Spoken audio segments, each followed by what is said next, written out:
Juste par rapport à cette injonction contradictoire, qu'est-ce qu'on peut dire Madame la députée, Marie-Christine Verdier-Joucla, vous êtes députée du Tarn, coprésidente du groupe d'études vin, vigne et œnologie.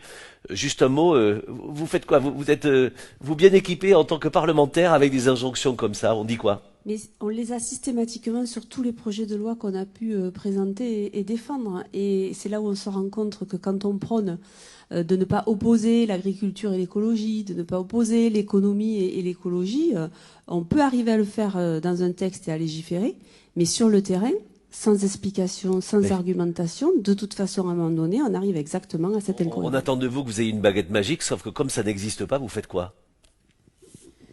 Bien, il faut continuer ce qu'on a quand même commencé à faire, même si on sait que c'est pas parfait et qu'il faut encore travailler, mais vraiment on revient quand même de loin par rapport à ça.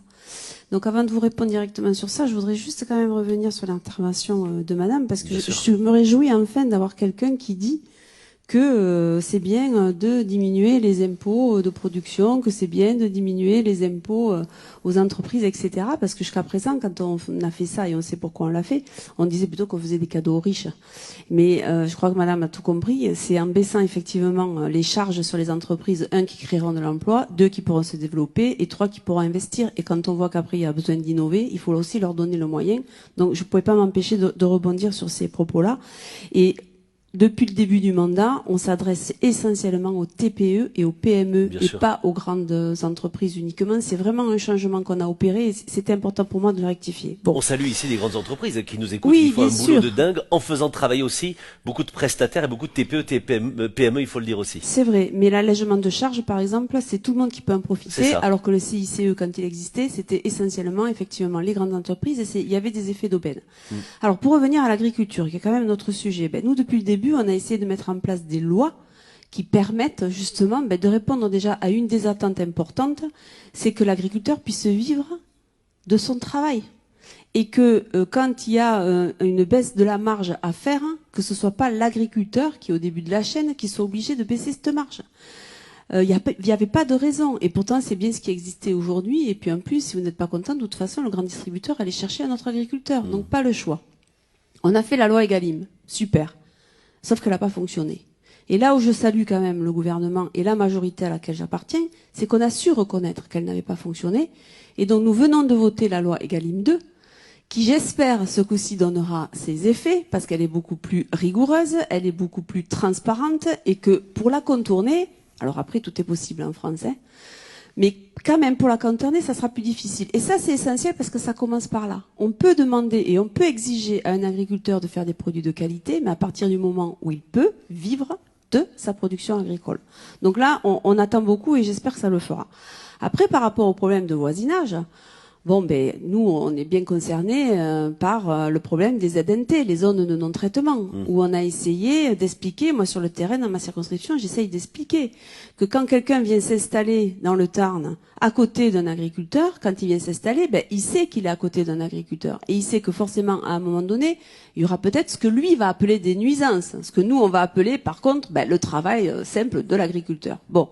Donc, on a fait aussi une petite loi par rapport à ça, pour dire qu'aujourd'hui, le citoyen ne peut pas porter plainte et se retourner contre l'élu ou contre l'agriculteur si, quand il s'est installé, il y avait un coq qui chantait, il y avait des cloches qui sonnaient dans les églises, et s'il y avait un agriculteur qui travaillait à ses côtés. Bon, pour autant, la société est exigeante, le problème des produits phytosanitaires est quand même aussi présent, et de fait, il y a ces fameuses zones de non-traitement sur lesquelles on a essayé d'adoucir dans la loi climat et résilience, en expliquant que, d'accord, mais le maire ou le promoteur pouvait à ce moment-là prendre à sa charge les zones de non-traitement, qu'il n'y avait pas de raison que ce soit encore et encore l'agriculteur qui paye les pots cassés. Donc, vous voyez, ces sujets-là, on les connaît, on a tout fait pour essayer de mettre en avant la filière agricole, et le ministre le dit très bien, on a la meilleure et la plus vertueuse agriculture en France.